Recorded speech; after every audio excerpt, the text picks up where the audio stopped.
Okay, what are the best ribs that you can make?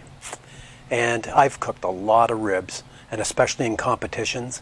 And if you're cooking in a high-end competition, most of the competitors would smoke it and then wrap it to make it more tender, and then sauce it up with a Blues Hog or something sweet like that.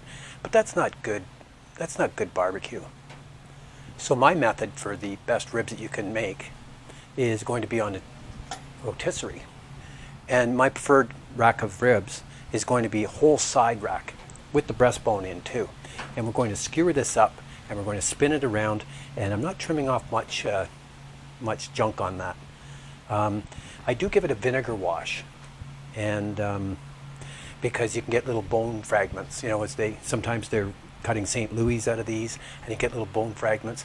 So I did a vinegar wash, and I used a little piece of paper towel. I flipped it upside down and I took the silver skin off, and then I cut off any dangly bits that I didn't like. But I like this now. I like the pieces of fat. The method and the recipe for my sugar-free rub is below in the comments section. And I put it into a bowl like this, and then I don't want to contaminate in case I don't use all of that.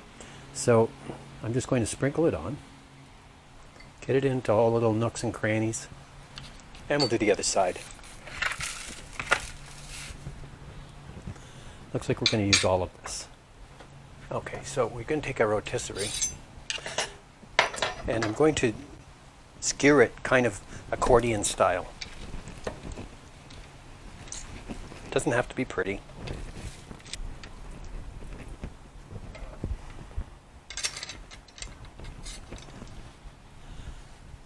I'm cooking on a Keto Joe, and with a rotisserie. It's a special cast aluminum ring that goes in, and actually, if you've got a Weber kettle, you can do this on the Weber kettle too. It works fantastic.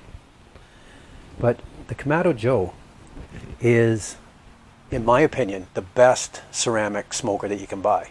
Now, I got rid of all my big green eggs and my Primos, and I've switched everything out into the Keto Joe. This is the Keto Joe 2, and the one that I bought at the cottage is $1,000. This one's $1,000, a couple of hundred for the ring.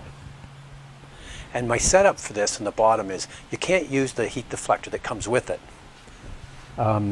So I use a chicken stand on the very bottom, and then I bury my wood chunks in there. I'm using B&B charcoal, lump charcoal today, with a couple of the char logs nestled in there, with a little bit of apple smoke, apple chunks, and Jack Daniel's barrels. If you can find this, it's really good. I actually picked that up at Jack Daniel's in Lynchburg, Tennessee, when we were competing there. Now, I start in a chimney chute like this, and I use a torch just in the bottom, and it takes 15 minutes to get that going.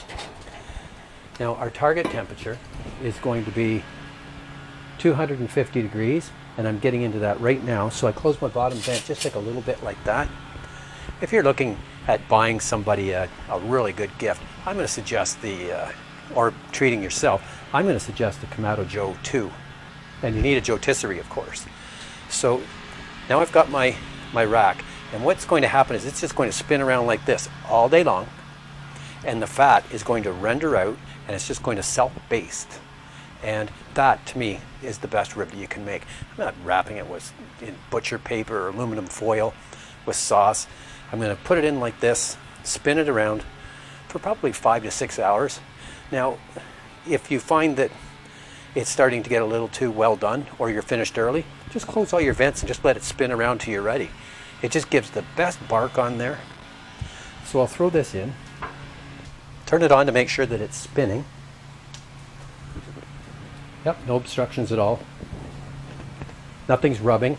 That's just going to go round and round and round. And if you find that you've got some floppy pieces, like a little bit of a floppy piece there, I'll take a wooden skewer and I'll just put the skewer in just to hold it a little bit better.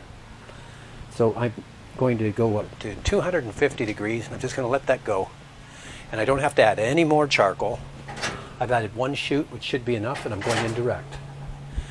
So I'll let that go for probably 5-6 hours. Let's take a look at the best ribs that I can make. So my Kamado Joe held rock solid all afternoon at 250 degrees, and it was done at about the 4-hour mark. And then what I did was I just closed up the vent, the top vent and the bottom vent a little bit. I put it into holding mode for probably an hour.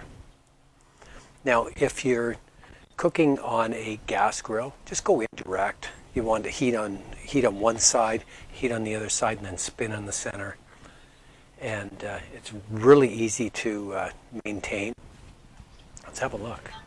So this is still going around. Wow, that looks good. I put a couple of skewers in because I had some floppy pieces. So let's take this out. It's still very, very warm. Look at that. That looks fantastic. That is my favorite way of cooking ribs, for sure. That just slides off. Put that there.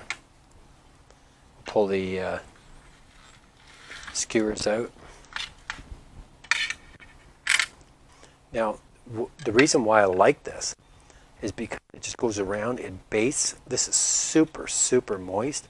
I can just take this and just pull it apart just like that. It's not fall apart. These are by far the best ribs you'll ever eat. Guaranteed. Super moist, smoky, cooked to perfection.